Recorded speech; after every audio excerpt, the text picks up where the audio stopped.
Good afternoon, everyone. My name is Anthea Hancock. I'm the CEO of the Scanlon Foundation Research Institute. I'm very pleased to welcome you all to the national launch of the 2023 Social Cohesion Report today. Thank you so much for joining us. I'd like to begin by acknowledging the traditional custodians of the lands on which we're meeting today. In our case, here in South Melbourne, the Yakul Ut Weelam clan of the Boonwurrung. I pay my respects to their elders past and present, and to any elders of other communities who may be present here today. And if you're joining us from somewhere else in Australia for today's session, please feel free to include the name of those nations in the chat function on your screen. Before we begin, I would like to acknowledge Peter Scanlon, Chairman of the Scanlon Foundation, members of the Scanlon Foundation Board, Has Dalal, Executive Director of the Australian Multicultural Foundation, and other distinguished guests joining us today. Now, just a few housekeeping items before we get started. Firstly, I want to let you know that today's session is being recorded and that the video will be available to view on the Scanlon Institute website at scanloninstitute.org.au in the coming days. Later in today's program, we'll be running a live Q&A where you can submit a question. To do so, just type your question in the Q&A function within Zoom, which will become available at the bottom of your screen once we get underway with today's presentation. And finally, if you've picked up some key insights from today's session that you feel compelled to share, or if you want to continue the conversation online after today's webinar, you can do so by following or using the hashtag Social Cohesion Report. Now, to set the scene for today's discussion around social cohesion in Australia, we thought we would begin by hearing from some everyday Australians about what Australia means to them.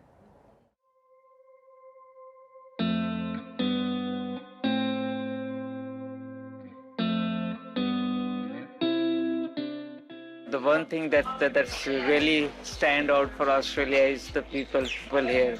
They are so helpful and kind. It's such an easy country to live in. For me, Australia is like a land of opportunity. A lot of opportunity for the work, for the educations. It's just a country where people can come and do the best they can and really enjoy their life. What I think makes Australia Australia is actually its diversity. Because we live in a multicultural country now. It's a melting pot for me. Yeah. And the way that you just see that people have come to Australia and have grown and changed the country. It's a much, much better country than when I was a child in the 1950s. I think Australia would be based on a country bit of people coming together. I don't think we've always done that right. But I think in years to come, I think that's the thing that sets us apart. I feel like Australia is the country where I fit in the most. This is a place of like acceptance and equality for me. We come from different cultures and It's been hard for us to be together. But when we're here, we feel accepted. You treat each other with respect and you can get a chance to do your best. It's a great country and I'm very proud of it.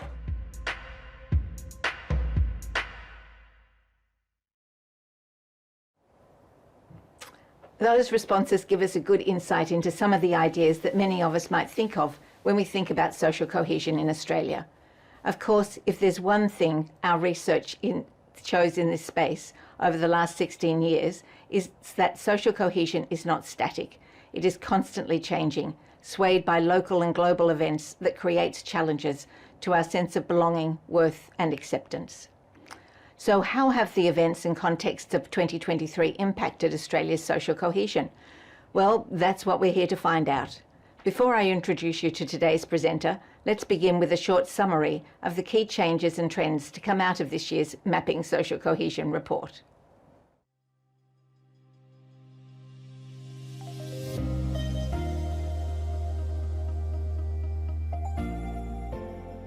Ongoing economic pressures and polarising debates over local and geopolitical issues are just some of the challenges Australian society has faced in recent years. While the nation has demonstrated extraordinary resilience, latest Mapping Social Cohesion survey results show our social cohesion is under pressure and declining on multiple fronts. Conducted in July 2023, the annual study surveyed more than 7,500 Australians, asking them more than 100 questions about topics such as immigration, financial satisfaction, trust in government, and community life. Let's take a look at 3 key findings from this year's Mapping Social Cohesion report.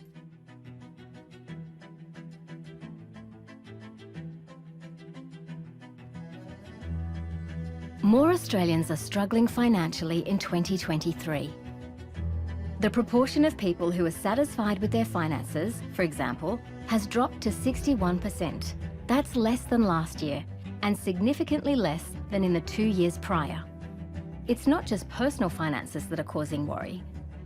Australians are concerned about economic inequality across society, with a record high 84% of people agreeing the gap between those with high and low incomes is too large.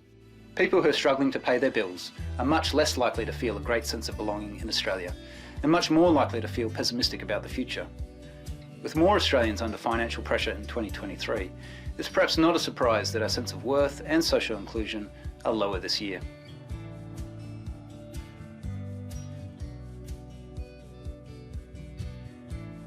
Less than half of Australians, a record low, feel a great sense of belonging in Australia in 2023. And just 33% of people take great pride in Australia's culture and way of life. Declining national pride and belonging are linked closely with declining trust in government.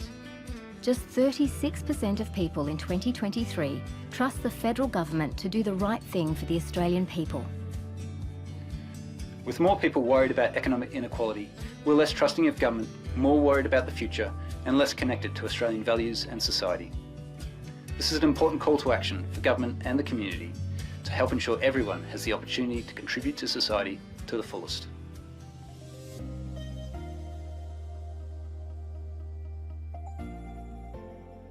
Australians' support for cultural diversity continues, with the vast majority agreeing that immigration is good for our economy and multiculturalism is good for Australia. Social cohesion at the local level also remains strong, with 4 out of 5 people feeling a sense of belonging in their neighbourhood. And despite shrinking trust in government, more than 9 in 10 people agree democracy is a good way to govern Australia. Participation in and support for democracy are key to our future social cohesion. Latest findings show that when faced with challenging circumstances, Australians continue to recognise the value in debating our ideas in a free and open society and are prepared to fight for change for the better. In the richness of the Mapping Social Cohesion survey data, we begin to see the multitude of factors that make up Australia's social cohesion and the complexity with which they interlink and influence one another. To explore this year's findings in more detail, download the full 2023 Mapping Social Cohesion report at scanloninstitute.org.au. As I said, a look at some of the very top-line findings from what is, as we know, a very comprehensive and complex report. To dig into some of those complexities further, I'm now pleased to welcome today's guest speaker, 2023 Mapping Social Cohesion Report lead researcher and author, Dr. James O'Donnell from the Australian National University. James, thank you so much for being here and for all the work you have done in putting this report together. I'll now hand over to you to talk us through the context and the methodology for this year's survey, followed, of course, by what you've been found in analysing these latest results. Thank you so much, Anthea. It's been a challenging time. We've had difficult debates and divisions, including over the voice referendum, global conflicts and tensions, to which we're all connected through our diversity and the fact that we come from all corners of the world and all sides of current conflicts, and economic and financial concerns, including fears for the global economy and worries for our own household finances. So social cohesion is under pressure.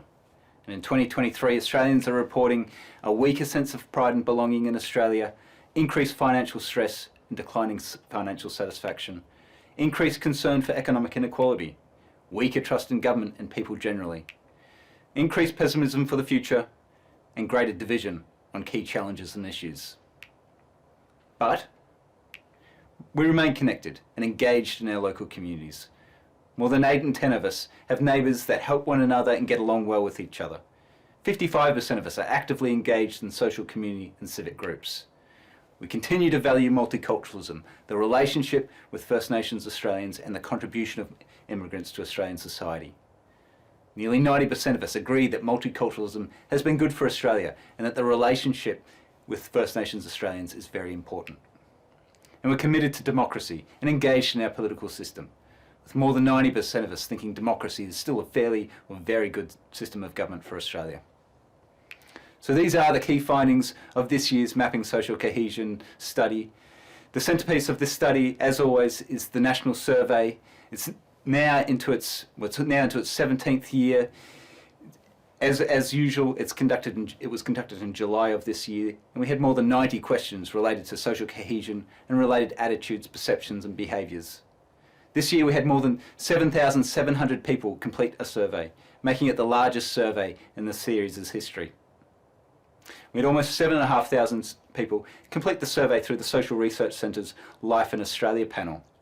And more than 250 people completed a shorter survey, people that we targeted from different ethnic and cultural groups to make sure that we're representing the full scope of Australia's rich diversity. We also conducted in-depth interviews with 55 Australians, all of whom have migrated to Australia from all corners of the world over the years. And we're particularly interested in examining their sense of belonging and identity in Australia. So all told, this year's Mapping Social Cohesion study is doing more than ever to represent and tell the stories of our very rich diversity and how we're tracking as a society. Adds to the incredible body of research that's built up over the last 16 years since 2007 and stands as an incredible public record of who we are as Australians and how we connect with one another. We measure social cohesion, as we have done since 2007, on 5 key domains. The first one is the sense of belonging. So how much do we feel a sense of pride and belonging in Australia and the Australian way of life? And we've had new questions in the last couple of years addressing our neighbourhood belonging and how connected we are in our neighbourhoods, in our local communities and personally. A sense of worth refers to the sense of happiness, our sense of happiness and personal well-being, as well as our financial well-being. Social inclusion and justice refers to a sense of fairness in society, particularly around economic fairness, as well as the trust in government and institutions. Participation relates to engagement in political activities, and now we have more questions relating to engagement in our communities, in social groups and civic groups in society. Acceptance and rejection is our 5th domain of social cohesion, referring to the acceptance and support for our differences and diversity, as well as the experience of discrimination. We have questions on all 5 of these domains, and we add up their responses to come up with an overall measure of social cohesion. This is the Scanlon-Monash Index of Social Cohesion, which has tracked our social cohesion at a high level since 2007. So we started in 2007, our benchmark year, with a score of 100, and we tracked that score over time in relation to that benchmark year. So throughout the 2010s, we had an average social cohesion score on this measure of around about 90.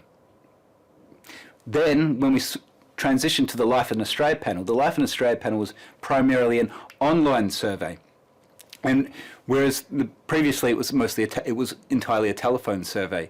So in that transition, we saw a decline in social cohesion, at least as measured, because people were more likely to admit to feeling financially stressed or unhappy, less connected to society when they were completing the survey online than when they were having to talk to a person over the telephone.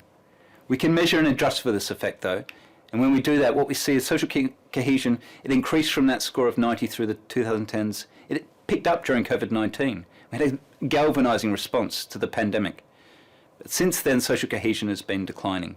Last year, we were reporting that social cohesion was back to its pre-pandemic level.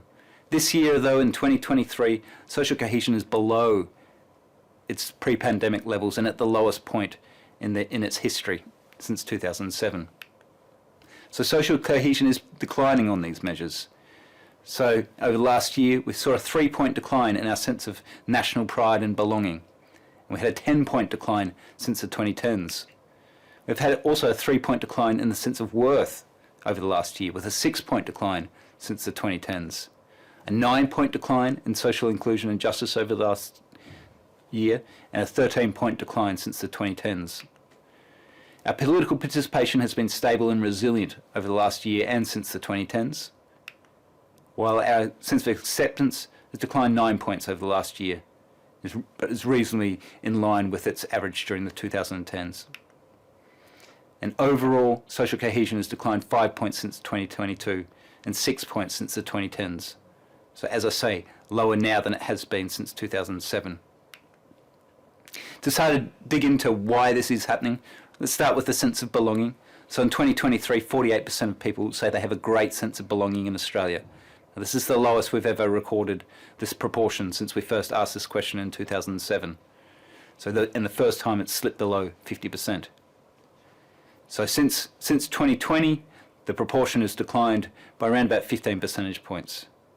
Once we take into account that transition to the online survey, we estimate this proportion has declined by around about 22 percentage points since 2007 and 16 points since the 2010s. We're also somewhat less trusting of others and a bit more pessimistic about the future.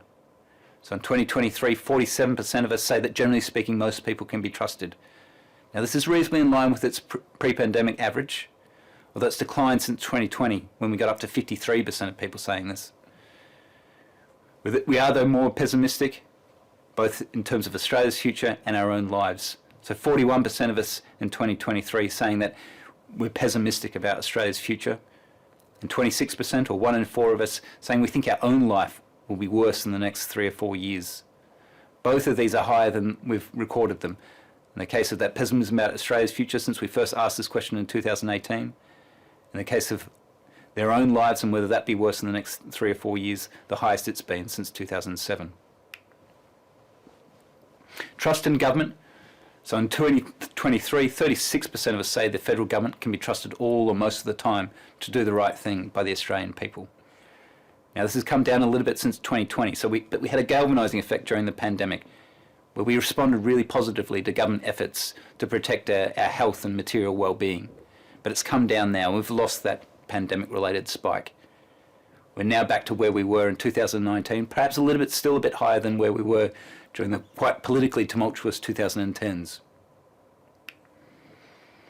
And that's feeding through into a certain distrust and cynicism in the political system. So in 2023, 2 in 5 of us, 41%, think the system of government in Australia needs major change or should be replaced. 87% think it needs minor change. This has increased quite a bit since 2020, since that pandemic, but it's at least similar to levels back to pre-pandemic levels since 2014. 84% of people, though, think government leaders abuse their power at least some of the time. 30% think it's all or most of the time. And this 84% is up from 77% in 2021 and 78% in 2022, the 2 prior years where we've asked this question. 36% of us think that Australian elections are fair only some of the time at most, and 14% of us think it's a little or none of the time. This is similar to levels seen since 2021, but points to a discomforting level of distrust in our electoral system. Now, economic and financial concerns are contributing to many of these trends. The first question we ask on the Mapping Social Cohesion survey is, what do people think is the most important issue or problem facing Australia today? This year, 48%, almost half, said economic issues, the largest proportion responding in this way since the question was first asked in 2011. 14% of people said housing shortages and affordability. So combined, 62% of people are saying economic issues and housing affordability is the major problem facing Australia today, comfortably the highest proportion citing either or both of these issues in their series' history. And this is impacting, economic concerns is impacting upon financial hardship and the experience of financial stress. So we've seen an increase in financial stress and a decline in financial satisfaction. In 2023, almost 40% of people are dissatisfied with their financial situation. This has increased from 29% 2 years ago. And similarly, 41% describe their financial situation as either poor, struggling to pay the bills, or just getting along. And this has also increased from around 31% in 2021. New questions this year suggest that 12% of people sometimes or often went without meals in the last 12 months, 12% sometimes or could not pay the rent, and 22%, or more than 1 in 5, could not pay for medicines or health, sometimes or often. Now, renters and mortgagees are equally likely to be experiencing financial hardship, perhaps reflecting the impact of increasing interest rates and cost of living pressures and housing costs. That means that people in their 20s, 30s and 40s who are most likely to be in the rental market or mortgaging are equally likely to be experiencing financial hardship. So almost 50%, so 47% of people aged 18 to 24, 25 to 34 and 35 to 44 say they're just getting along at best. Single parents, people living in group households and people living alone are most likely to experiencing financial hardship. 2 in 3 single parents say they're just getting along at best. The same groups are also more likely to feel unhappy and isolated from others. So 2 in 3 18 to 24-year-olds and 63% of single parents feel isolated from others, often or some of the time. And it's not just about people's own financial circumstances, though Australians are also more concerned about economic inequality. This year, 63% of people tell us that they agree that Australia is a land of economic opportunity where in the long run hard work brings a better life. Now this has declined reasonably substantially since the 2010s, and particularly since 2013 by almost 20 percentage points. And so while it's still the majority, it's declining quite a bit and feeds into that sense of the fair go and whether Australians still believe that there's opportunity and fairness in our economy and our society. 84% of people agree that the gap between those with high incomes and low incomes is too large. This has increased from 76% in 2020 and 80% in the 2010s. Around 2 in 5 people, 38%, agree that people living on low incomes in Australia receive enough financial support. And this proportion has decreased quite dramatically over the last few years, from 55% in 2020 and an average of about 48% throughout the course of the 2010s. This financial hardship, as well as the perception of inequality, is weighing down our social cohesion.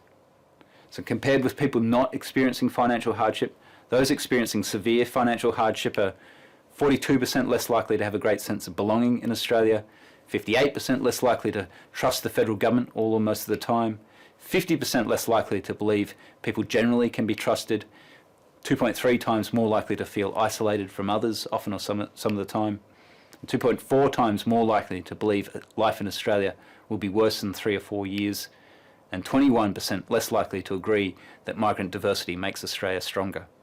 So financial hardship is affecting all elements of our social cohesion, our connections with others, our sense of belonging, even our embrace of our diversity and multiculturalism.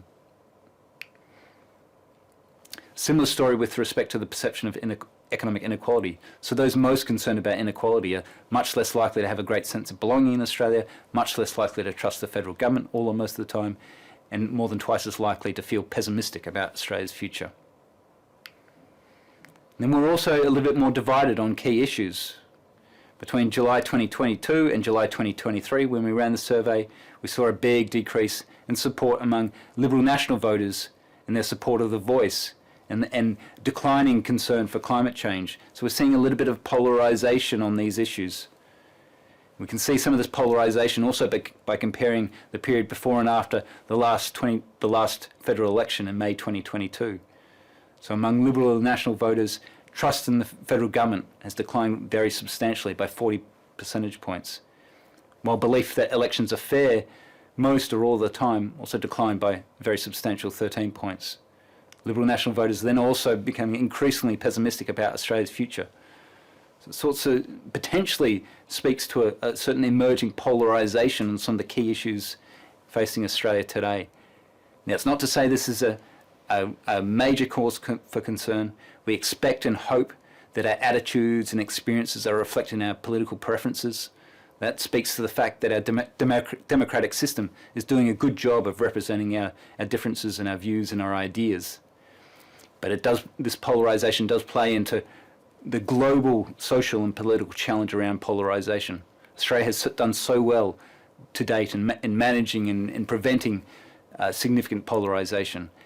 And these trends suggest we need to continue to monitor this. So it's been a challenging time, a challenging 12 months to 2 years. But there are reasons for optimism. Firstly, our relationship with Aboriginal and Torres Strait Islander Australians is still very important. So 86% of us in 2023 agree that Australia's relationship to its First Nations people is very important. And this includes the majority of people who both strongly disagreed with the voice and disagreed with the voice. So even among those who strongly disagreed with the voice in July 2023, when the survey was run, 62% of them still believe that this relationship is very important.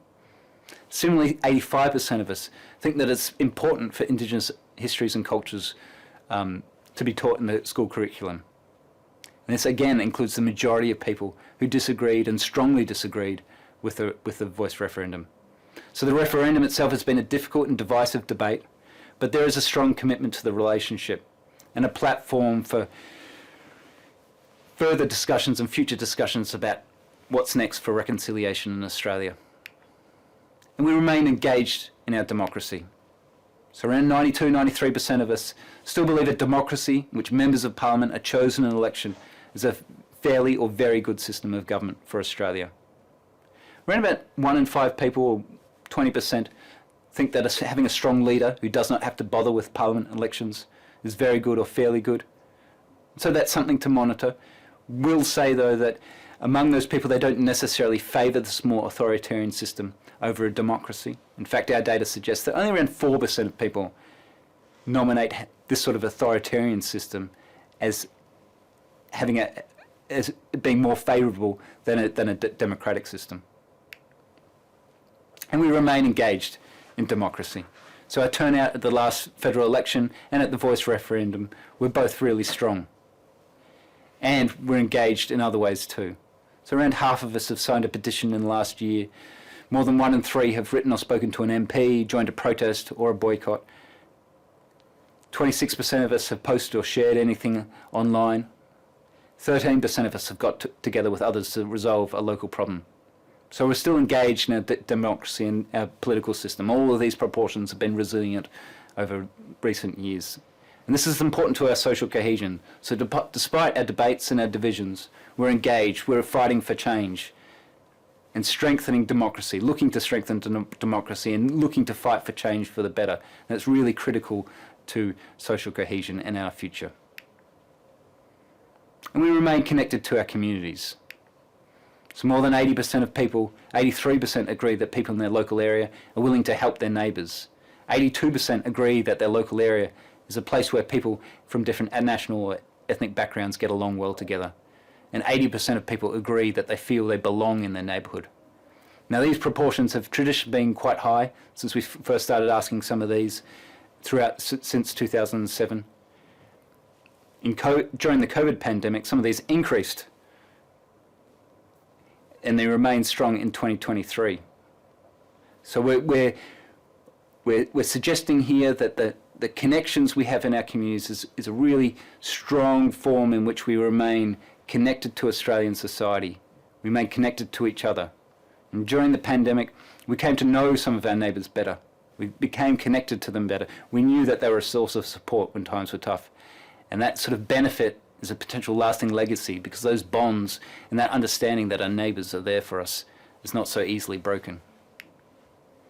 We're engaged in our communities. So in 2023, 23% of us were actively involved in a community support group in the last 12 months. Things like Rotary, the Lions, St Vincent de Paul and state emergency services. 42% of us were involved in social or religious groups, whether mosques, temples, synagogues or churches, or sports clubs or ethnic groups. 16% of us were involved in civic or political groups in the last 12 months, things like professional associations and political parties. So all told, around about 55% of us have been actively engaged in a social, community or civic group in the last 12 months. Very similar to levels that we've seen since 2021. Perhaps more common is unpaid informal help. So just in the last week, 55% of us say they've provided unpaid help to someone outside the household in just the last 4 weeks. And we continue to value and support multiculturalism. Almost 90% of us agree that multiculturalism has been good for Australia. A similar proportion disagree that we should be able to reject immigrants on the basis of their race or ethnicity. 85% agree that immigrants improve Australian society by bringing new ideas and cultures. and 71% of us think we should be doing more to learn about the cultures and heritage of different ethnic and cultural groups in Australia. All of these proportions have been increasing, and across the incredibly rich set of questions in the Mapping Social Cohesion survey, we see many of these indicators, all of these indicators, pointing in a positive direction. And so multiculturalism is an important source of strength for Australian society. Some of our other results also suggest, though, it remains a work in progress. So 18% of all Australians reported experiencing discrimination in the previous 12 months based on their skin colour, ethnic origin or religion. This is reasonably in line with historical averages, but is up a little bit from 16% last year. This also equates to around 37% of people experiencing discrimination where they come from a non-English speaking background. Now, almost 60% of people hold a negative attitude towards migrants born in either India, China, Ethiopia, Lebanon, Iraq, and or Sudan. Encouraging this proportion has come down from 66% in 2018, but still remains the majority of people. A little over a quarter of us hold a negative attitude towards Muslims, and 16% hold a negative attitude toward Christians. Once again, the negative attitudes towards Muslims, at least, has become less common since 2019.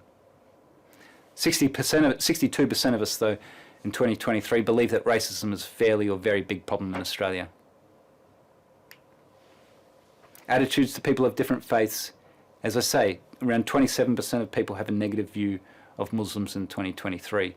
16% have a negative view of Christians. Around 9% have a negative view of Jewish people. And around 10-11% of people have negative views of either Hindus and or Sikhs. As I say, and as you can see from this chart, around 50 to 60% of us are neutral views. So in these challenging times, ensuring that these people don't shift into the negative camp is a really important task for our communities and government. Attitudes towards Muslims, as I say, have at least become more positive over time. So whereas in 2018-19, 40% of us said we had a negative attitude towards Muslims, this has declined to 27% in 2023. But we'd like to see that come down even further. Now, with our really large samples and our interviews that we've conducted in 2023, we can say more about the specific experiences of different groups in society. And so we can see that the experience of discrimination is quite common among particular groups. So the black bars here show the proportion of people in different migrant backgrounds have experienced discrimination in the last 12 months. So between 40 and 50% of people from Chinese, Indian, African and Middle Eastern backgrounds have experienced discrimination in the last 12 months based on their skin colour, ethnic origin or religion. And 36% of Southeast Asians have experienced discrimination. The blue bars show that a consistent proportion understand and recognise that racism is at least a fairly big problem in Australia. So around about 60% of people across most of these groups say that racism is a fairly or very big problem, including 62% of the Australian-born population. So the message from our interviews, well, our interviewers coming from migrant backgrounds offer a really important perspective. Very few think that Australia is a particularly racist country, but many tell us that racism is an issue and has been an issue in their lives and in their experience of integration in Australia. Now, racism comes in multiple different forms, including in terms of discrimination, but also in terms of physical and verbal abuse, prejudice, stereotyping, being the butt of racially motivated jokes and humour. And that can impact on people's sense of belonging and their integration experience in Australia. People generally are resilient, but we can see that there's a strong relationship between those who experience discrimination and their sense of belonging. So just as people from Chinese, Indian, African, Middle Eastern and Southeast Asian backgrounds were significantly more likely to experience discrimination, so they're also significantly less likely to have a great sense of belonging in Australia. So 24% of those from Chinese Australian background, for example, say they have a great sense of belonging in Australia. This is at the national level. We can also measure at the local level, and most have a strong connection within their neighbourhoods. Though for people from the Middle East, for example, people from China and Indian, African backgrounds, they are a little bit less likely also to have a sense of belonging in their neighbourhood. Now, this sense of belonging is complex and dynamic, so discrimination looks like it does certainly play a role in impeding those processes of belonging and integration. But time is a really important factor for many people in those groups. Time to build their social connections, time to develop their social roots in their communities, to develop friendships, to develop connections within and across different groups. And people can sometimes struggle with their identity when they're made to feel not quite Australian, but yet no longer feel completely or identify completely with their countries of birth. When people are made to feel a little bit different or not quite Australian because of their physical appearances or their accents, particular signifiers like headscarves can make people feel different. And so the experience of discrimination and its impact on migrant belonging and integration often occurs in really subtle and overt ways, and sometimes in non-intentional ways, where people are made to feel different and not quite one of us in the same way as other people. Now, migrant Australians are contributing to Australian society and the economy in really important and valuable ways. And we see in particular that, people from Indian, African backgrounds in particular are very likely to be involved in social and community groups. Overall, among all migrant Australians, 53% of people were involved in a social or community group just in the last 12 months, compared with 50% for the total Australian population. And they're also engaged in work, with 82% of Indians, for example, and 77% of Africans either employed or studying full-time. So migrants contributing to Australian society. And this is an important way in which they develop and strengthen their identities in Australia. So people tell us about the importance of their work, the importance of their involvement in their communities, to feeling like they belong in Australia. But for some migrants, they continue to face barriers. Now, many bring to Australia a wide set of skills and experiences and a real will to contribute to Australian society and economy. But some tell us that they continue to face barriers in jobs markets and housing markets, and access to important services to help settle them in Australia. And we can see some of this, for example, in our measures of the sense of worth. So migrants overall generally have a strong sense of worth, a strong sense of trust in other people in government, but there is some variation within this. So for example, 54% of people from Middle Eastern background and 51% of people from African background say they're struggling to pay bills, poor, or just getting along. And people's personal well-being is really strong and resilient, but there is an impact. And so just as those people from African and Middle Eastern backgrounds are more likely to be struggling financially, so they're a little bit less likely to feel happy. So the information from our interviews suggests that there are some barriers, and some perceived barriers created in jobs markets, in the opportunities or perceived lack of opportunities that they receive in jobs markets and their access to services, and also a perception that there's still a lack of representation of people from different backgrounds at all levels of society, in industry and business and government. Recognition that it's improving, but there is some way to go. Overall though, Australia, the message we're receiving from interviews is that Australia is a welcoming community and does have a lot to offer Australians who are migrating here. A friendly environment, a welcoming environment. And interview participants tell us that respect, empathy, friendly interactions, good friends, friendly strangers are all important to their sense of identity and the development of a sense of belonging and a sense to which they call Australia home.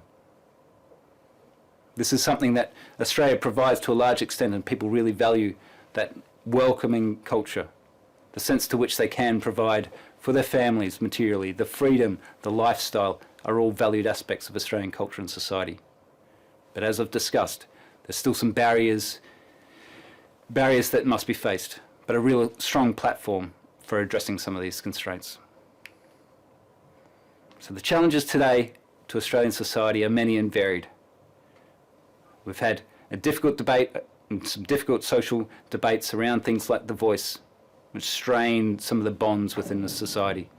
We've had a really challenging geopolitical climate and global conflict, which impacts on all aspects of Australian society by the fact that our migrant and ancestral diversity means that we're drawn from all sides of current debates, as well as the diversity of our ideas and beliefs. So all of this places strain on Australia's social cohesion, magnified then by the cost of living pressures and economic pressures over the last 12 months, all contributing towards a weaker sense of belonging, a weaker sense of worth, a little bit more social isolation and weaker trust in government and growing pessimism for the future. But we have some really important assets to manage this. We're connected with each other, we're connected within our communities, we value our diversity, we celebrate our diversity. We recognise the value and contribution of migrants and multiculturalism in Australian society, and we value that relationship with our First Nations Australians. So despite all the challenges, we have the incredible resilience, incredible resources to manage the challenges ahead. And we have some important debates. We have some important debates about the future of reconciliation, about how we manage and get through the challenges of current conflicts around the world. But drawing on those strengths, addressing some of their social and economic well-being, I think we can imagine a stronger and more cohesive society in the years to come. Thank you.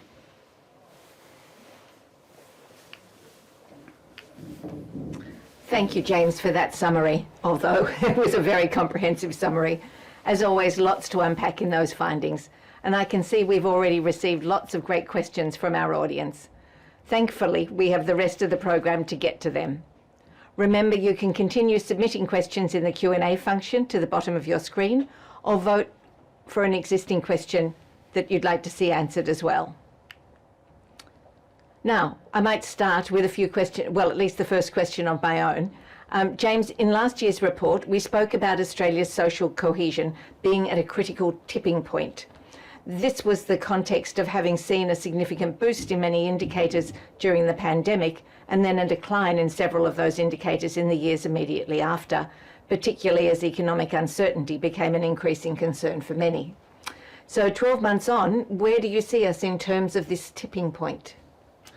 Well, I think the results, if anything, this year reinforce that point about being at a tipping point. But we're not at a crisis point. So social cohesion is under pressure, but there's still opportunity. And there's opportunity in those strengths that we can see within our communities, within our connections to communities, within that resilience and that support for multiculturalism and the contribution to migrants from different backgrounds.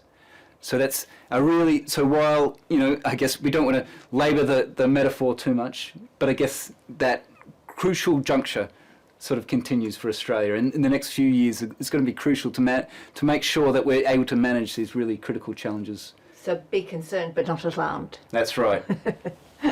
What does the research tell us? Here's another question. What does the research tell us in terms of the most practical things that communities and policymakers can do to get some of these indicators trending back upwards again? How much of a role does financial satisfaction play in all of this?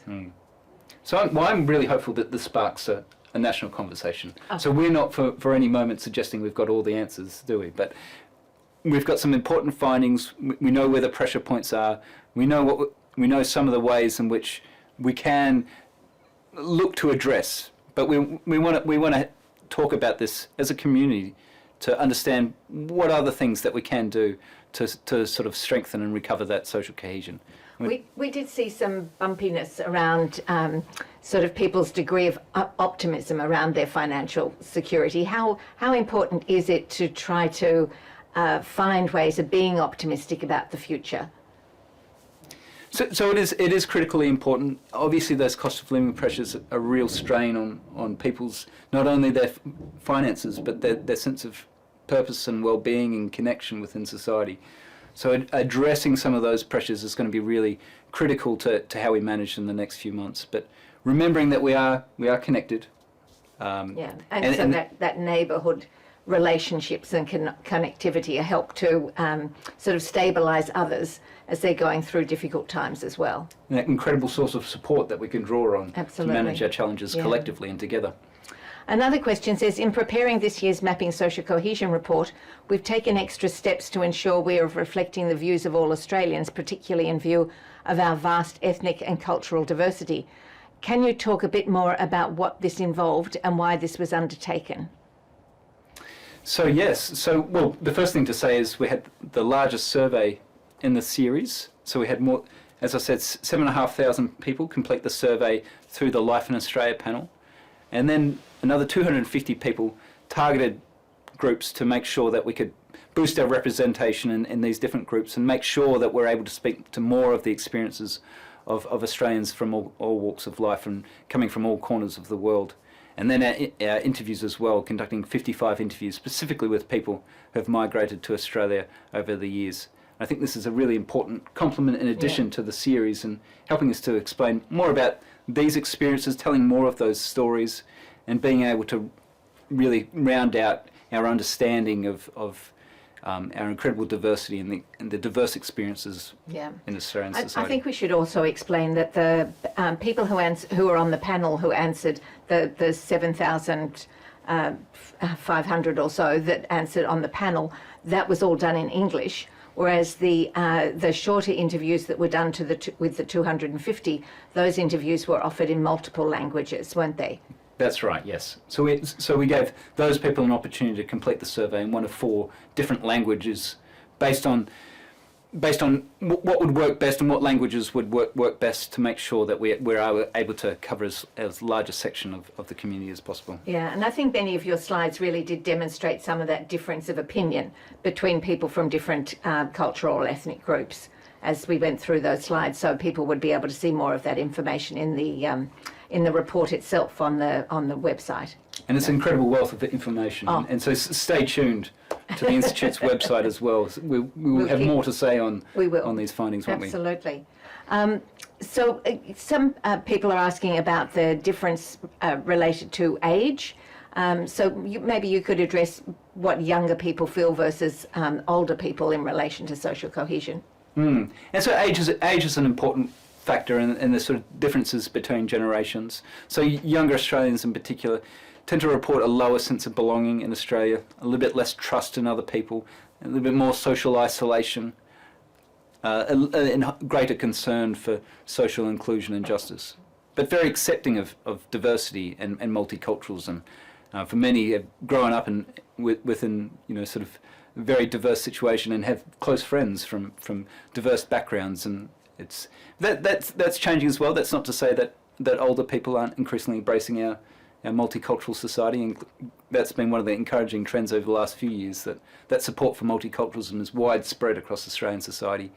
But there are some important differences across generations. And younger people being politically active as well, even given those sets of circumstances, they still want to make change. That's right. And improve their circumstances. And older people, for many of them, their greater level of comfort around worth or social justice tends to be related to their familiarity with their neighbourhoods and that degree of sort of control, if you like, over their lives and where they're going. Exactly. Also, regional and metro areas, that's always an interesting question that comes up, is what's the degree of difference between rural, regional areas and metropolitan areas? So rural and regional areas that continue to have really strong communities and are engaged in their communities and have strong levels of engagement and participation, strong sense of community connection as well. The cities traditionally have had the greatest support for multiculturalism and diversity, but that's changing in impressive ways too. So regional Australians are also increasingly embracing multiculturalism, and particularly for some of them that have become quite a bit more diverse and multicultural over recent decades. Yeah. Although we didn't mention it in the slides, the numbers of people that have friends from 2 or more different cultural backgrounds, or even 5 or more different cultural backgrounds, continues to be quite definitely in the majority of people. That's right. I think it was around 80% of people saying they have at least 2 or more close friends from different backgrounds, and about maybe 50% saying they have 5 or more friends. Yeah, which is a terrific thing across the board. So very, very positive. Could we speak about our sampling and how applicable or reliable these findings are? How can we extend or validate some of the index's work across states for insights down to the local government level? I might stop there because there's multiple questions in that one. So perhaps just talk about the sampling and maybe the role of the panel and how that's constructed. Absolutely. So a large part of the survey conducted through the Social Research Centre's Life in Australia panel. This is the only random probability sample in Australia. People can answer the survey either online or by telephone. So we're trying to cover people that are both, online and those that are not. Most people do complete the survey online these days, so we only have about 2 to 3% of people completing the survey by telephone. But it's a random process to try and make sure we're representative of the entire Australian population. So people are randomly called and invited to participate or to join the Life in Australia panel, and then they can be invited to complete the Mapping Social Cohesion survey every year. Now the panel has been growing over recent times and has grown by 2,000 or 3,000 people just in the last year, and so that's ensuring that we're continuing to be able to represent more of Australia, and particularly recent arrivals too and recent migrants. I'll come to one of those questions in a minute, but another one that we can see there really looks at the level of migration, whether it's too high or too low or just right. The Goldilocks field. Anyway, so I was just wondering whether or not you wanted to comment on the number of people who felt it was too high versus those that think it's just right. Yeah. So about 50% of people say that the size of the migration program is about right in 2023, at least when we ran the survey in July. So it's been that proportion has been reasonably consistent since 2020. So it's kind of interesting. We've had some major changes in the migration program just since 2023 and COVID-19. So it's certainly going to be something we're going to watch and be interested to see some results last year. I guess the biggest change in that question is that we have seen around about a 10 percentage point increase in the number of people who are saying the migration program is too high, so that's increased to about 33% I think in 2023. The person asking that was also wondering whether or not, having seen that increase in people concerned about housing, whether you think that might have had an impact on the number of people who think it's too high. So housing and the jobs market obviously play into this, and I guess one of the things that, although we're seeing housing pressures, and by no means am I suggesting that's related to migration, but one of the things that we see is that it does have a relationship with things like concerns about housing and jobs market. So the fact that our unemployment rate is still quite low suggests there's no real little perceived threat to Australian jobs or anything like that. So we're still seeing really positive sentiment on that case. Yeah. And I would say, just quickly, among the people that say that the program is too high in 2023, 75% still say that multiculturalism has been good for Australia. Absolutely. They're still welcoming people from different backgrounds. It's not necessarily that people are saying that they think we should be discriminating against migrants from different backgrounds. So that's an important distinction to make. And perhaps the two aren't necessarily that closely related. So we should explain too that this survey is people's perceptions of particular things, and so we don't actually define any terminology or any of the questions for the individuals. We allow them to make that interpretation for themselves. Now, I know you've been interviewed by a number of people over this morning and yesterday evening, and often the whole issue of the Israel-Palestine-Gaza situation comes up. Now, rather than dealing specifically with that, because of course our survey was done well before that occurred, do you see any trends around particular global crises that occur that we can look at across the sort of how it might affect Australian social cohesion? Yeah, exactly. So as you say, the survey ran in July before the current crisis in the Middle East. But having such a large survey now that's been running for 16 years, we're tracking social cohesion across some pretty tumultuous times in the world economy, starting from the global financial crises in 2007, 8, 9, through to some of the global tension and conflict and polarisation, especially in the mid-late 2010s, COVID-19 in 2020, and Australia's resilient, and we band together, and these events can be galvanising for Australian society.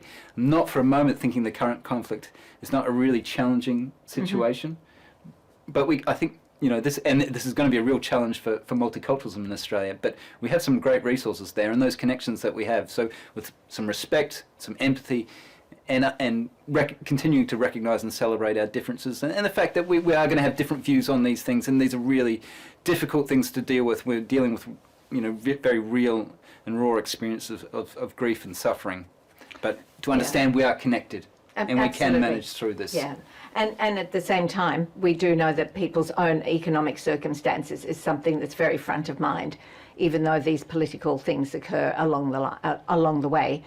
People's own financial circumstances are one of those things that's very close to home. That's right. One question, though, I'm not sure how much you want to get into this, which is to do with whether or not we think that we have an opinion about how we might advise leaders when it comes to sort of this degree of polarisation that potentially could occur about a variety of different debates, whether that's to do with the voice or climate change or whatever it might be. Do we have advice for leaders about whether or not they should continue down that path of polarisation?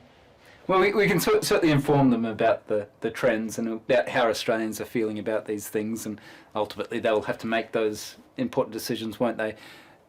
But and as I said during the presentation, so we have seen some evidence of polarisation over the last 12 months and 2 years.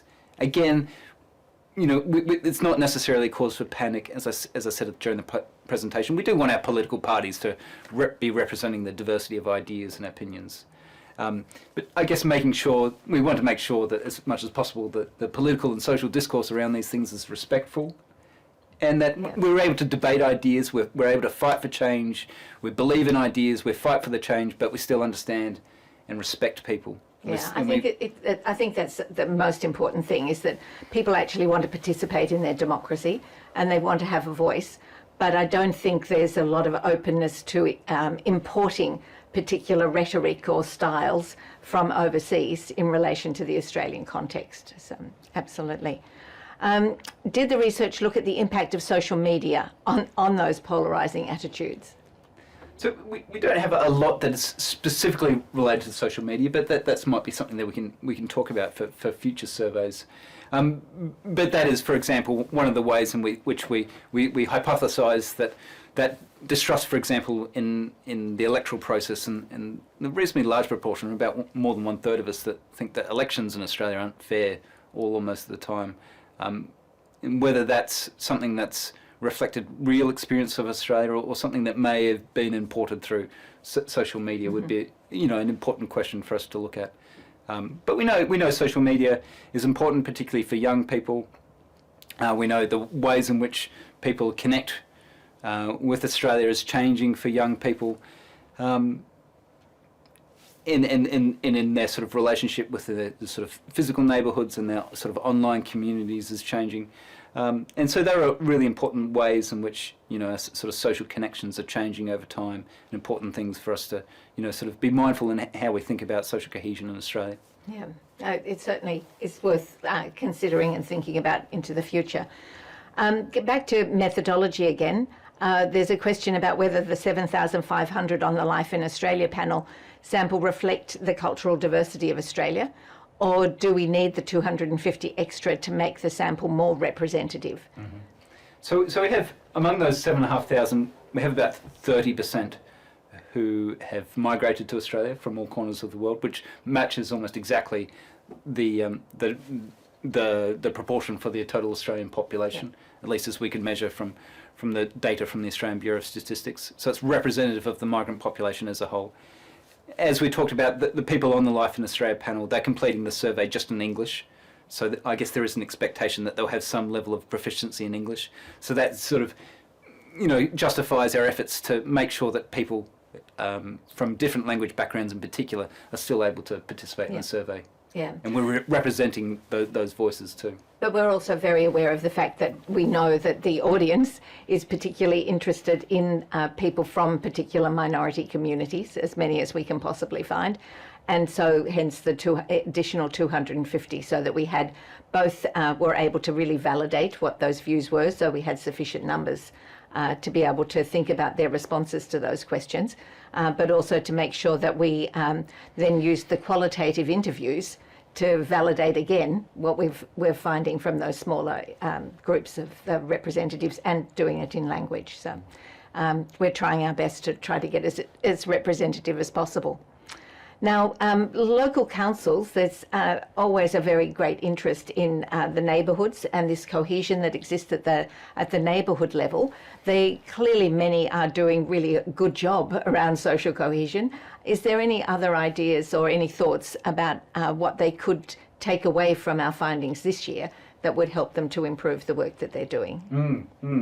And hopefully, again, this sparks a bit of a national conversation about what more we could be doing. And the local level is so important in terms of creating those opportunities for us to interact and engage with people, particularly from different backgrounds, whether, multicultural events and events marking particular sort of ethnic celebrations and the like, important ways in which we can celebrate each other's cultures and interact with each other and learn more about each other. So I think, facilitating those opportunities is a really important and powerful lesson for local councils and local communities in particular. So not just about governments, but about how we as communities look at ways in which we can better interact with each other. Yeah, I think it is really important to look at those positive elements that you pointed out in the report, to do with the degree of connectivity and how much people do feel really comfortable within their own neighbourhoods. And safety as well is another one of those key components about how people feel comfortable in their local areas. There is a question here about intersectionality, and I would just, I think it's important to point out that what you've provided, even though it's incredibly comprehensive, is still only the tip of the iceberg of the data that's within the entire survey results. I mean, 7,500 is an enormous number of responses to have to sort your way through. So we haven't necessarily highlighted a lot of intersectionality, but there is some available through the data, isn't there? Yeah, that's right. And for interested researchers, we'll be putting a copy of the data in due course into the Australian Data Archive, and people can explore some of these things. We've had the survey results for 3 or 4 months, and have gone to great lengths to put together the report, and there are a mountain of data. But as the questionnaire says, some of those intersections are really important, and those overlapping identities, how people from in different circumstances, and how the intersection between things like age, gender, ethnic and cultural backgrounds is a really important sort of an active area of research in this space. People are clearly very interested in our methodology, and there is a question here about the fact that this report is based on self-reporting surveys. How do you respond to the criticism of the data being too subjective, as it's not based on objective data?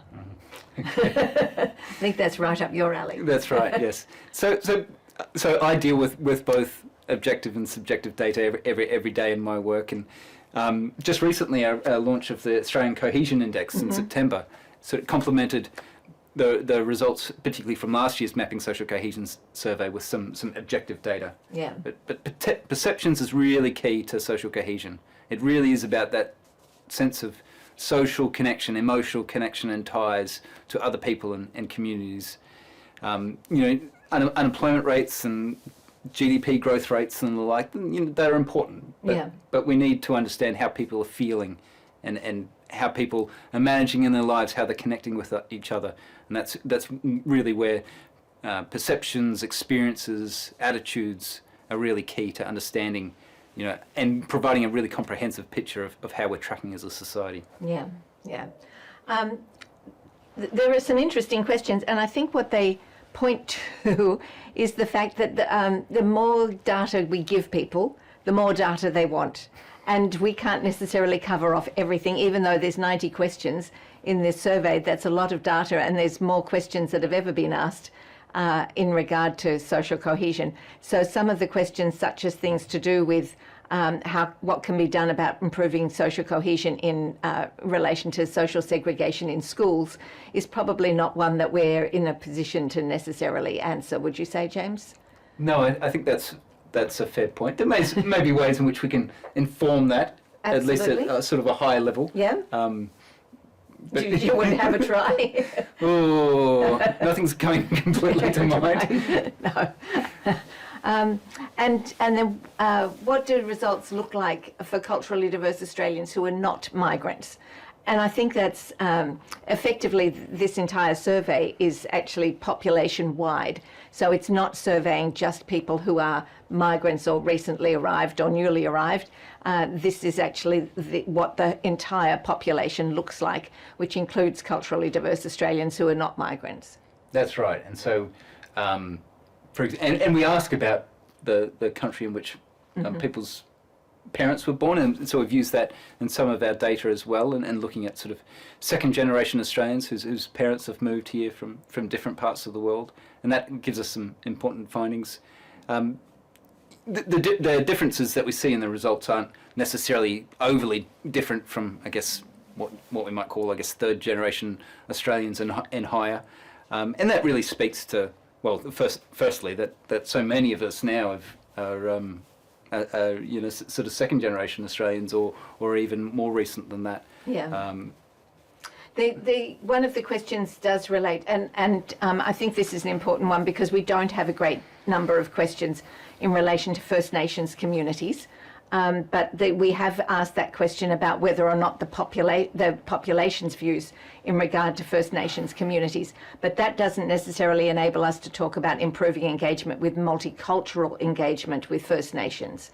But I think that the amazing finding about the fact that so many people are really, really keen to have that relationship continue and strengthen is a very good sign, and I suspect that is representative across all sectors of our society. And particularly among people who've migrated to Australia and people from different backgrounds. Yeah. There is both that strong support for our relationship with First Nations people, for learning more about Indigenous histories and cultures, and even support for the voice was quite resilient among overseas born Australians over the last year, whereas it declined much more for Australian-born respondents. Yeah, that's true. You mentioned the data set itself behind it. I think it is true that it will be on the Australian Data Archives, but it is actually not available for 12 months. So you can get up to the 2022 data set on the Australian Data Archives, but you won't be able to get the 2023 until probably about July next year. That's right. Is there anything in this year's findings that took you by surprise? And that's not the first time you've been asked that question. No. So lots of people must be interested in how you see all of this. Yeah. It's a good question. I guess I haven't got my answer straight though yet. Only because there's so much data there, and so much to sift through, and some of the things we expect, I guess especially around cost of living, some of that was quite confronting. It was really encouraging that support for multiculturalism and the contribution of migrants has been resilient over the last year, because we know that that is related to financial stress. People feeling stressed are less likely to believe in the value of multiculturalism and diversity. So it's really encouraging that remains strong. Happiness was also another one that was strong. So we still have 80% of people saying they're happy. I thought that was really interesting. Yeah. So people are resilient, and that multiculturalism, and support for multiculturalism is becoming a really resilient thing. So that was really encouraging. Now the experiences of discrimination and other forms of racism was confronting though, and suggests that there is plenty of work to do to continue to strengthen our multicultural society and harmony. Yeah. Now there is a question about the spread of respondents for rural and regional Australians, and I think what we need to explain is that the Life in Australia panel is a probability panel, so the percentage of people that are on that panel will be representative of the percentage of individuals that are from rural or regional areas. Is that the way you would describe it? Yes, exactly right. And so we use the sort of random interviewing to try and make sure that we're representative of all Australians as far as possible. And then we also take further steps to ensure that our results are also reflecting people in different groups, including those that live in regional and rural Australias. So if it turns out that we, often by chance, we just don't get enough respondents in certain groups, we weight those responses to make sure that it is representative of Australians. Yeah. And now with a bigger survey than ever, we can do more to look at those experiences for regional Australians and look, as I talked about, that impressive increase in support for multiculturalism and their impressive connections and engagement within their communities. Yeah. Now, we do often get asked about the number of people who are from First Nations backgrounds that are representative on the panel. Do you have any idea of the number that are on the panel? So it has been growing. So I think we're a little bit up over 100 people now. So that's sort of, we'd love to say more about that, but it's a matter of getting enough people that we can have some confidence that the results are going to be representative of people, and also representative of the unique experiences and understandings of things like social cohesion and community cohesion within our First Nations communities. Yes, that's true. Now, there's a very nice question which asks whether or not, well, I'm not suggesting that all the other questions weren't perfectly nice, but is improved cohesion in neighbourhoods an indication of what local governments are doing, or an element of people living in segregated neighbourhoods? That is, you're creating more homogenous neighbourhoods. What's your thinking about that? Well, for me, the really impressive thing, both from the surveys and from the interviews, was the benefit and strength people draw, particularly for migrants, from the diversity of their neighbourhoods. Mm-hmm. So the fact that people are drawn not just from, I wouldn't say from my own research that there's a great deal of sort of segregation within migrant communities. Most of our migrants, communities in general. Most of our migrants live in very diverse communities, and the stories that we're hearing is they, particularly during COVID-19, those opportunities to get to know neighbours, and they valued that diversity in itself within their communities, and that was one thing that came up, particularly in the interviews, is something that helps people feel that sense of belonging, to feel that they're not, to see many different faces helps them to feel that sense of identity I and think belonging. their point, though, is that in actual fact, you're not just finding that there are particularly diverse communities with lots of migrants in them, here and there, but in actual fact, that diversity is across Australia. In virtually every local government area, there's diversity of one form or another. And we've seen that increase, just over the last 15, 20 years, and many regional communities, as I said, have become quite a bit more diverse, and they appear to be, from our data at least, embracing that diversity. Yeah. And I think we should give credit where credit's due. I do think that local governments are the closest provider of services and the maintenance of where people live. So they should get the credit for actually helping to build a lot of that neighbourhood connection. But I think what they're doing is actually building on Australians' nature to actually want to be social, want to actually engage with each other, and to want to live in a very prosperous and successful neighbourhood and area as much as they possibly can, or make the contribution towards that. Absolutely. So does the diversity of respondents align with the diversity of Australia? And we can say, yes, it does. How well do you think it does? It's really, the panel is representative of that, and we do have more than 200 different cultural or ethnic communities represented. So on a panel, the panel itself is about 10,000 people on there. So there is representation of the diversity of Australia across that panel. But of course, reducing 25 million down to 10,000 means that there's not that many people from certainly those smaller minority communities. Yes, that's right. So we're able to say that we're representative of our diversity, even if we're not able to give, results and interesting findings for every different group in society, just because the number of respondents in any given group is often a little bit too small, but it's at least representative of diversity as a whole. I do like this particular question, which is, even though some of the findings are quite confronting, can we still feel positive about Australia's social cohesion and how it's tracking? I think the most the biggest cause for optimism for me is the fact that, well, of course we've had a challenging time, because it has been a challenging time, but globally, the cost of living pressures, some of the sort of geopolitical tensions and conflicts, but we are still connected, and that's a really important resource. And we look around the world, and I don't want to give a bad name to some of these other countries around the world, but they have struggled with sort of polarization and social and political divisions in a way that we've so far managed, and that I keep coming back to it, but that incredible support for multiculturalism is such an asset to Australia, and prevents, it probably helped to sort of prevent some of, sort of anti-migration sentiment that has been emerging in various parts of the world. We have had some questions in the past from people related to whether or not we can compare our social cohesion with other countries. We should say that there is no other survey that's done, certainly to the same regularity as in every year, or to the same size of the population that this survey is. But in actual fact, in many countries, there are almost no surveys that are being taken place that look at social cohesion as comprehensively as this survey does. So it's very hard for you to actually be able to say where we sit in relation to others. Is that right? Yeah, that's right. I mean, it's an active area of research for mine, looking at some of these sort of cross-national and international differences. But as you say, there's no resource quite like the Mapping Social Cohesion study, unfortunately, around the world. That's true.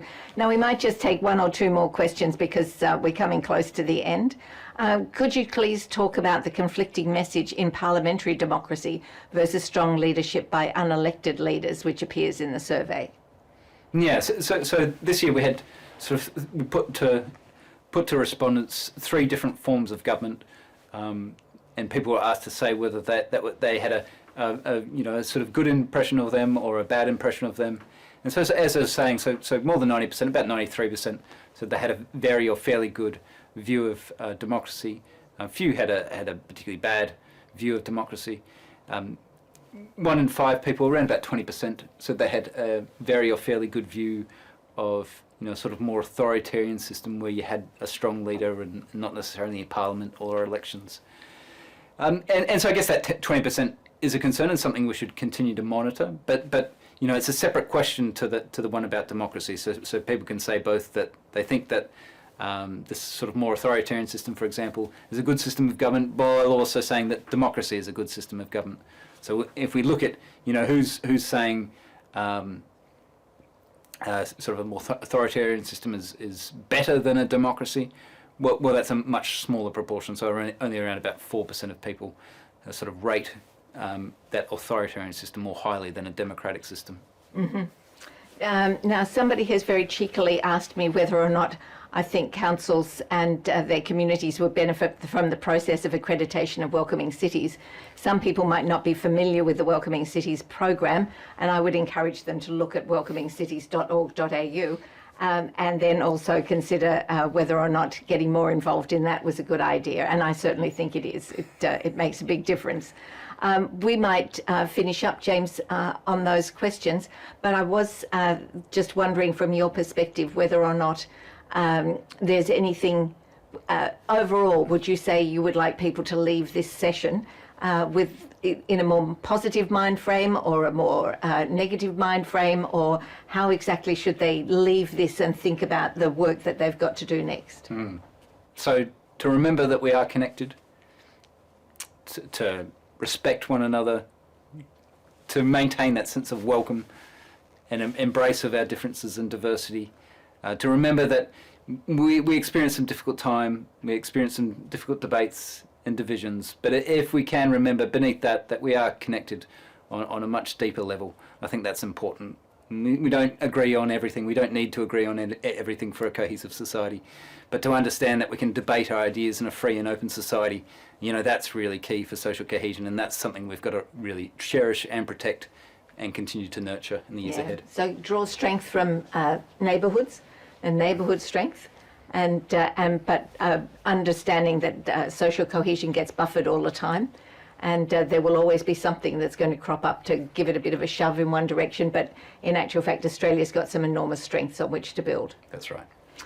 So now that we're out of questions, I would like to invite everybody who's been watching this conversation online to use the hashtag Social Cohesion Report if you would like to continue the conversation.